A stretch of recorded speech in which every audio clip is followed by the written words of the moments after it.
আমাদের দেশের যে ফেসিবাদী সরকার ছিল, পলাতক সরকার, তার আশা কি ছিল? আমরা জানি যে 2040 সাল পর্যন্ত সে এই দেশে কি করবে? শাসন করবে, এটা আশা ছিল। দেশকে আস্তে আস্তে সাজাবে, একটা রূপ দিবে, ডিজিটাল করবে, স্মার্ট করবে।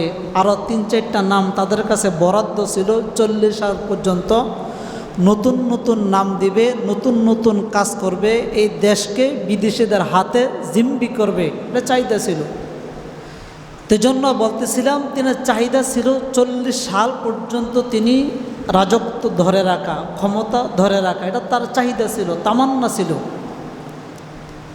কিন্তু আল্লাহ সুবহানাহু ওয়া তাআলার লীলা খেলা, সামান্য কিছুর মাধ্যমেই তার সমস্ত চাহিদা 15-16 বছর আগেই কি হয়ে গেছে? মাটির সাথে মিশে গেছে, ধূলিসাৎ হয়ে গেছে। শুধু চাহিদা তার শেষ হয় নাই, বরং বেজ্জতি হয়ে দেশ থেকে পালাতে বাধ্য হয়েছে। এটা রবের চাহিদা। আমি যতই তামান্না করি, যতই আকাঙ্ক্ষা করি, যতই আমার আশা, আল্লাহ বলেন আমি যতক্ষণ না পর্যন্ত তোমাকে পূরণ করার শক্তি না দেব, ততক্ষণ পর্যন্ত তুমি পূরণ করতে পারবা না, এর আগেই শেষ। এটা যুগ যুগ ধরে অনেক মানুষ চাইছে। যেমন ফেরাউন তো চেয়েছিল আমি বাঁচবো, আজীবন বাঁচবো, আমি সারা জীবন বাঁচবো, এটা তার চাহিদা ছিল। কিন্তু বাঁচতে পারছে নাই। ওতাবা চেয়েছিল সারা জীবন বাঁচবে। রসুল হাদিসের মধ্যে এটাই বলেন, কুম ফিদ দুনিয়া কাআন্নাকা গরীবুন আও আবিরুস সাবিল।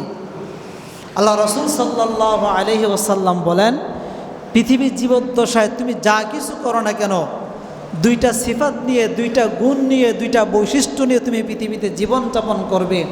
একটা বৈশিষ্ট্য হলো মুসাফিরের ন্যায় পৃথিবীতে জীবনযাপন করবে, আরেকটা বৈশিষ্ট্য হলো তোমার প্রবাসীর ন্যায় জীবনযাপন পৃথিবীতে তুমি করবে।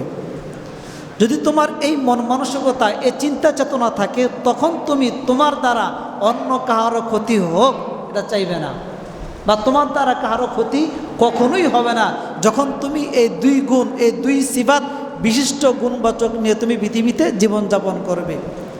এখন তো আমরা জীবনযাপন এরেই করি। পুরা দেশই আমার, পুরা রাষ্ট্রই আমার, পুরা মহল্লা আমার, পুরা এরিয়া আমার, পুরা ঘর আমার, পুরা ফ্যামিলি আমার, এরকম জীবনযাপন করি। সরকার পরিবর্তন হয়েছে, এখনও কোনো সরকার আসে নাই, তারপরে কি চাঁদাবাজি বন্ধ হয়েছে? হয় নাই তো। আপনি আগ্রাবাদ গিয়ে যারা নাকি ছোটো দোকান আছে, একটু খবর নেন, দেখবেন আরেকজন নিতেছে, এখনও নিতেছে। আমি গতকাল জিজ্ঞেস করছি নিচে, এই জন্য বলতেছি, এখনও পর্যন্ত নিতেছে। তো পরিবর্তন হয় লাভ কি? পরিবর্তন হয় লাভ কি? কি লাভ, কি ফায়দা? যদি এখনও পর্যন্ত টেন্ডারবাজি, চাঁদাবাজি, খুনি, ধর্ষণ, লুণ্ঠন এখনও যদি হয়, লাভ নাই তো।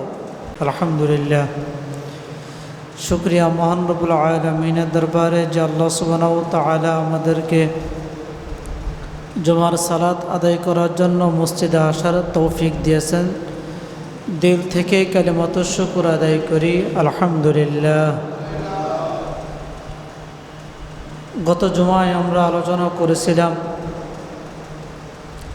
কি কি কারণে সরকার পদত্যাগ হয়, দেশ ছেড়ে পালাতে বাধ্য হয়, এ সম্পর্কে আমরা কিছু কথা জেনেছিলাম। আজকে আমরা হত্যা সম্পর্কে কিছু কথা জানব। আল্লাহ সুবহানাহু ওয়া তাআলা আমাদেরকে বলতেছেন, পৃথিবীর মধ্যে মানুষ যতই শক্তিশালী হোক না কেন, যতই ক্ষমতাবান হোক না কেন, যতই পাওয়ারফুল নেতা হোক না কেন, যত পরিমাণ অজস্র টাকার মালিক হোক না কেন, মৃত্যুর সময় সে তার জীবনের সকল আশা সমাপ্ত করে মৃত্যুবরণ করতে পারে না। আমরা যদি ইতিহাসের দিকে লক্ষ্য করি, তাহলে দেখতে পাই মানুষ আশা নিয়ে মৃত্যুবরণ করে, কিন্তু তার আশা কখনো কি হয় না? শেষ হয় না।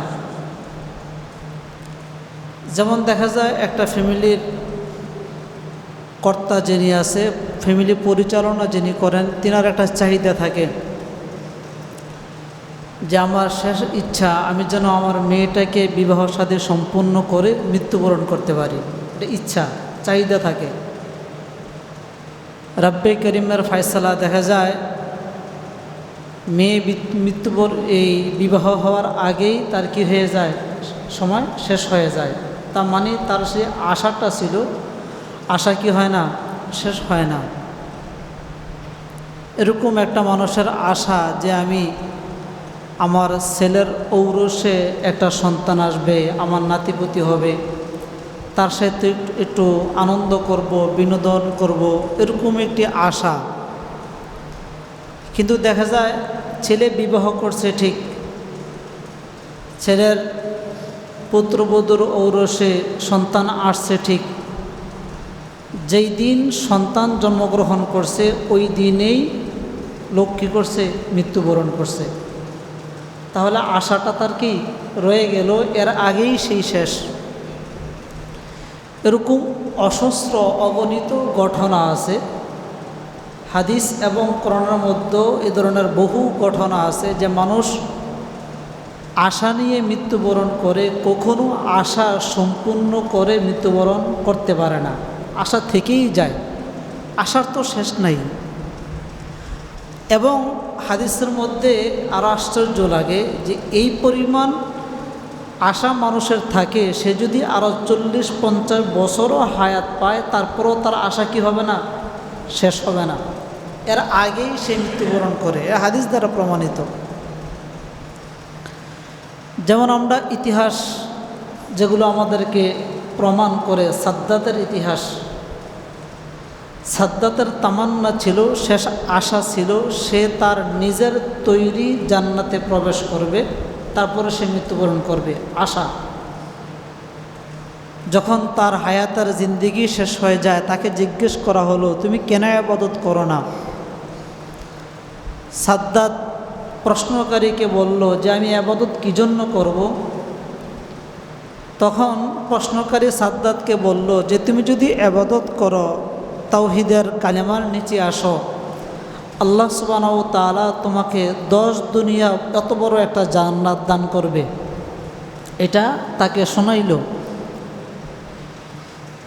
সাদ্দাত বলতেছে আমি নিজেই জান্নাত তৈরি করছি, আমার কাছে জান্নাত আছে, তোমাদের জান্নাতে যা আছে আমার এখানে তাই আছে।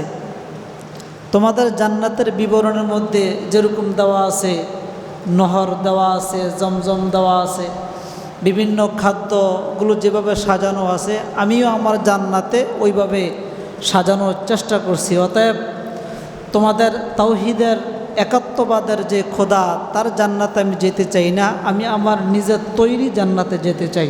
নাউজুবিল্লাহ। এটা তার কী ছিল? আশা, তামান্না ছিল, আকাঙ্ক্ষা ছিল।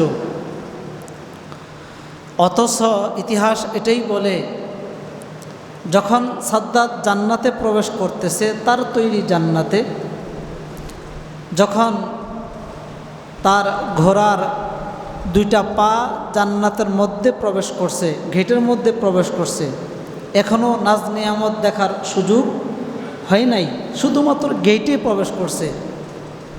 গেট থেকে অনেক দূর নাজ নিয়ামত বা আরামায়েশ, শান্তির জায়গা। গেটে যখন প্রবেশ করছে, রব আজরাইলকে ডেকে বলে, আজরাইল, পৃথিবীর সেরা দুশ্মন ছিল সাদ্দাত, তাকে তার তৈরি জান্নাতে যাওয়ার সুযোগ দেওয়া হবে না, এর আগেই তাকে শেষ করো। ইতিহাস এটাই প্রমাণ করে জান্নাত তার নিজের তৈরি জান্নাতে প্রবেশ করতে পারে নাই, সাদ্দাত তার নিজের তৈরি জান্নাতে প্রবেশ করতে পারে নাই। শেষ তামান্না, শেষ আশা রেখেই সে এই পৃথিবী ত্যাগ করতে হয়েছে। এটাই। এরকম অসংখ্য ইতিহাস। আমাদের দেশের যে ফেসিবাদী সরকার ছিল, পলাতক সরকার, তার আশা কি ছিল? আমরা জানি যে 2040 সাল পর্যন্ত সে এই দেশে কি করবে? শাসন করবে, এটা আশা ছিল। দেশকে আস্তে আস্তে সাজাবে, একটা রূপ দিবে, ডিজিটাল করবে, স্মার্ট করবে, আরও 3-4টা নাম তাদের কাছে বরাদ্দ ছিল। 40 সাল পর্যন্ত নতুন নতুন নাম দিবে, নতুন নতুন কাজ করবে, এই দেশকে বিদেশিদের হাতে জিম্মি করবে, এটা চাহিদা ছিল। আছে, এগুলো সব প্রমাণাদি আছে। এই সপ্তাহে এই সম্পর্কে আলোচনা ছিল, এখনও প্রমাণ শেষ করতে পারি নাই, এই জন্য আলোচনা করি নাই। আগামী সপ্তাহে ইনশাল্লাহ করব, যে কি কি মেগা প্রকল্পগুলো তিনি তৈরি করছে, কার কাছে কত টাকা ঋণ আছে, এবং আমাদের করণীয় কী সম্পর্কে কিছু কথা আমরা আগামী জুমায় জানব। তো জন্য বলতেছিলাম, তিনি চাহিদা ছিল 40 সাল পর্যন্ত তিনি রাজত্ব ধরে রাখা, ক্ষমতা ধরে রাখা, এটা তার চাহিদা ছিল, তামান্না ছিল। কিন্তু আল্লাহ সুবহানাহু ওয়া তাআলার লীলা খেলা, সামান্য কিছুর মাধ্যমেই তার সমস্ত চাহিদা 15-16 বছর আগেই কী হয়ে গেছে, মাটির সাথে মিশে গেছে, ধূলিসাৎ হয়ে গেছে। শুধু চাহিদা তার শেষ হয় নাই, বরং বেজ্জতি হয়ে দেশ থেকে পালাতে বাধ্য হয়েছে। এটা রবের চাহিদা। আমি যতই তামান্না করি, যতই আকাঙ্ক্ষা করি, যতই আমার আশা, আল্লাহ বলেন আমি যতক্ষণ না পর্যন্ত তোমাকে পূরণ করার শক্তি না দেব, ততক্ষণ পর্যন্ত তুমি পূরণ করতে পারবা না, এর আগেই শেষ। এটা যুগ যুগ ধরে অনেক মানুষ চাইছে। যেমন ফেরাউন তো চেয়েছিল আমি বাঁচবো, আজীবন বাঁচবো, আমি সারা জীবন বাঁচবো, এটা তার চাহিদা ছিল। কিন্তু বাঁচতে পারছে নাই। ওতাবা চেয়েছিল সারা জীবন বাঁচবে, বাঁচতে পারে নাই। এরকম অনেক মানুষ, তাদের চাহিদা তামান্না, কিন্তু তার আকাঙ্ক্ষা তামান্না শেষ হওয়ার আগেই আল্লাহ সুবহানাহু ওয়া তাআলা তাকে এই পৃথিবী থেকে কি করেন, নিয়ে যান। এক হাদিসের মধ্যে আছে, আমরা হাদিস থেকে একটু কথা জানি, যে এগুলো হাদিসের কথা, হাদিসের বাইরে কখনো এই মেম্বর থেকে কথা হয় না। প্রত্যেকটা কথাই হাদিসের ডকুমেন্ট বা কোরআনের রেফারেন্স অনুযায়ী হয়। এজন্য আমরা হাদিস থেকে বিষয়টা জানবো যে রসুল বলেন, আব্দুল্লাহ ইবনে মাসউদ রাদিয়াল্লাহু তাআলা আনহু থেকে বর্ণিত, তিনি বলেন, খাত্তান নবী সাল্লাল্লাহু আলাইহি ওয়াসাল্লাম খাত্তান মুরাব্বাআন। আল্লাহর হাবিব সাল্লাল্লাহু আলাইহি ওয়াসাল্লাম একবার এরকম একটা চতুর্ভুজ আঁকতেছেন, বৃত্ত, একটা চতুর্ভুজ আল্লাহর হাবিব সাল্লাল্লাহু আলাইহি ওয়াসাল্লাম কী করলেন, আঁকলেন। সাহাবাই কেরাম এখানে সকলে উপস্থিত ছিল, তারা দেখতেছেন যে রসুল একটা চতুর্ভুজ আঁকলেন। বলা হয় ওয়াখাত্তা খাত্তান ফিল ওয়াসাতি খারিজাম মিন, যে এই যে চতুর্ভুজ আঁকলেন, এর থেকে, এর মধ্য থেকে একটা রেখা, একটা দাগ চতুর্ভুজ থেকে বাইর হয়ে সামান্য সামনে অতিক্রম করে চলে গেছে।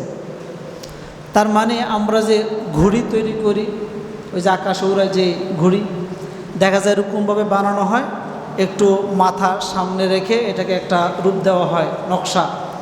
তো এরকমভাবে রসুল এরকম চতুর্ভুজ আঁকলেন, একটা রেখা চতুর্ভুজ থেকে বাইর হয়ে সামনে চলে গেল, অতিরিক্ত একটা রেখা চলে গেল। রসুল বলতেছেন ওয়াখাত্তা খুতাতান সিগারান ইলা হাদাল্লাযী ফিল ওয়াসাত মিন জানিহি বিল্লাযী ফিল ওয়াসাত। আল্লাহর হাবিব সাল্লাল্লাহু আলাইহি ওয়াসাল্লাম বলেন, এই যে রেখাটা, মাঝের যে রেখাটা, এই রেখার চতুর্পাশে একটা দাগ দেওয়া আছে।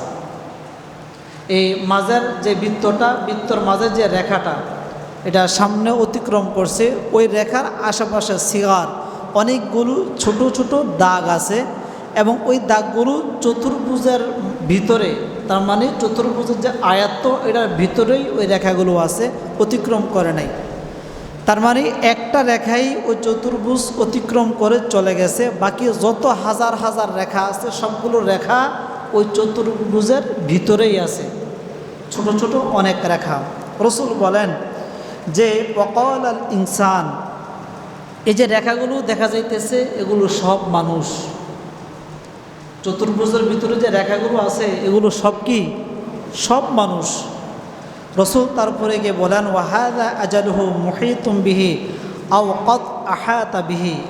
রসুল বলতেছেন যে যে চতুর্ভুজটা বেষ্টন করে আছে, যে চতুর্ভুজটা বেষ্টন করে আছে, এই চতুর্ভুজটা হলো একটা মানুষের জীবন, একটা মানুষের জীবন, চতুর্ভুজটা হলো একটা মানুষের জীবন। তারপরে রসুল বলতেছেন ওয়াহাদাল্লাযী হুয়া খারিজুন আমালুহু, আর যে রেখাটা ওই চতুর্ভুজ থেকে অতিক্রম করে বাহিরে চলে গেছে এটা হলো তার আশা, তার আকাঙ্ক্ষা, তার তামান্না। কিছুক্ষণ আগে আমরা যে আশা নিয়ে কথা বলছি, ওই আশা, ওই আশা, ওই তামান্না। তাহলে রসুল বলতেছেন যে আমি একটা বৃত্ত অঙ্কন করলাম, এর মধ্যে অনেকগুলো দাগ দিলাম, এই দাগগুলো মানুষ, বৃত্তটা হলো তার জীবন, বৃত্ত অতিক্রম করে যেটা চলে গেছে, যে দাগটা, যে রেখাটা, এটা হলো মানুষের কি আশা। আল্লাহর হাবিব সাল্লাল্লাহু আলাইহি ওয়াসাল্লাম বলেন এই যে আশাটা এটা এভাবেই থাকবে, এ আশা সম্পূর্ণ হওয়ার আগেই একটা মানুষ মৃত্যুবরণ করবে। তার মানে কি আশা কখনো কি হবে না? জোরে বলেন, আশা শেষ হবে? আশা কখনো শেষ হবে না। আপনার চাহিদা আমি একটা বিল্ডিং করে ছেলে সন্তানকে সম্পূর্ণ করে মৃত্যুবরণ করব, নাই, এর আগে আপনি শেষ। বরং দেখা যায় ফ্ল্যাট করছে, রং করছে, ভিতরের ডেকোরেশন পর্যন্ত করছে, শুধুমাত্র আগামীকাল সে ফ্ল্যাটে উঠবে, এর আগেই তো কি শেষ, এর আগেই শেষ। তাহলে তার আশাই রয়ে গেল, আশা কখনো কি হয় নাই, পূরণ হয় নাই, এর আগেই তার জীবন শেষ। এজন্য আমরা কবরকে ভয় করব এবং জান্নাতে যাওয়ার যে রাস্তাগুলো আছে ওইগুলো দিকে লক্ষ্য রাখবো, বেশি বেশি করে ইবাদত করার চেষ্টা করব। এটা মুমিনের পক্ষে, এটা মুমিনের জন্য তার সবচেয়ে বেশি যে তামান্নাটা থাকার প্রয়োজন সেটা হলো জান্নাতে যাওয়া। যে আশাটা, যে তামান্নাটা থাকার প্রয়োজন সেটা হলো কি জান্নাতের তামান্না, জান্নাতে যাওয়ার আশা, জান্নাতে যাওয়ার আকাঙ্ক্ষা। সে খুঁজে খুঁজে দেখবে যে কী কাজ করলে জান্নাতে যাওয়া যায়, কোন আমল করলে জান্নাতে যাওয়া যায়, কী কাজ করলে জাহান্নাম থেকে মুক্তি পাওয়া যায়, কোন আমল করলে জাহান্নাম থেকে মুক্তি পাওয়া যায়, এই আশা, এই তামান্না তারা থাকবে।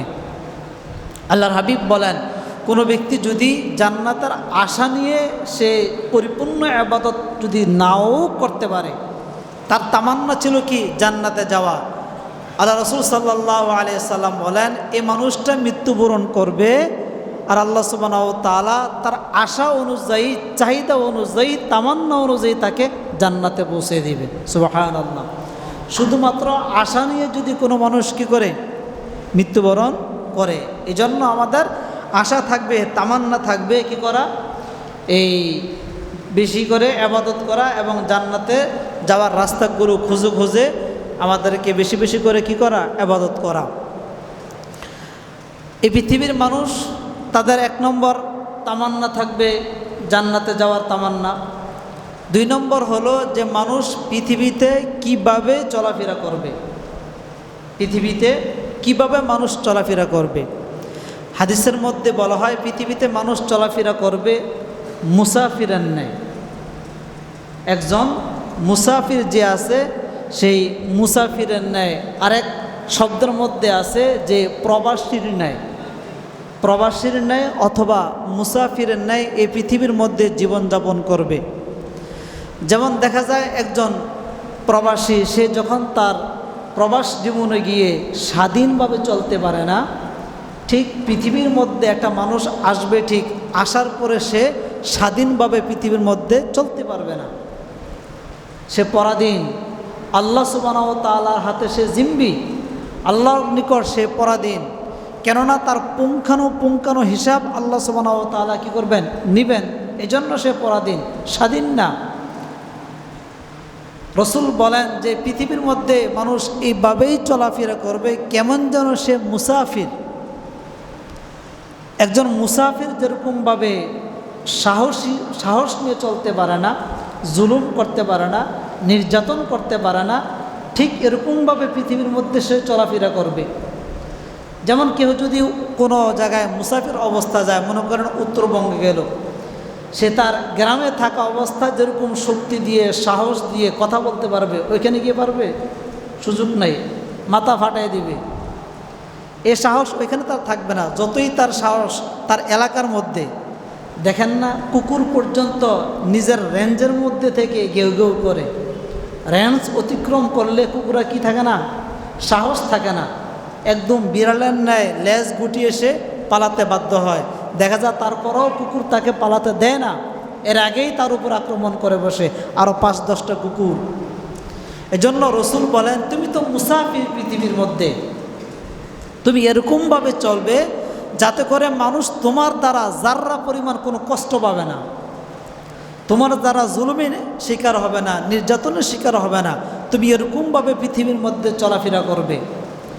একটা মুসাফির যেরকমভাবে বড় গলায় কথা বলতে পারে না, তুমিও পৃথিবীতে বড় গলায় কথা বলার অধিকার রাখো না।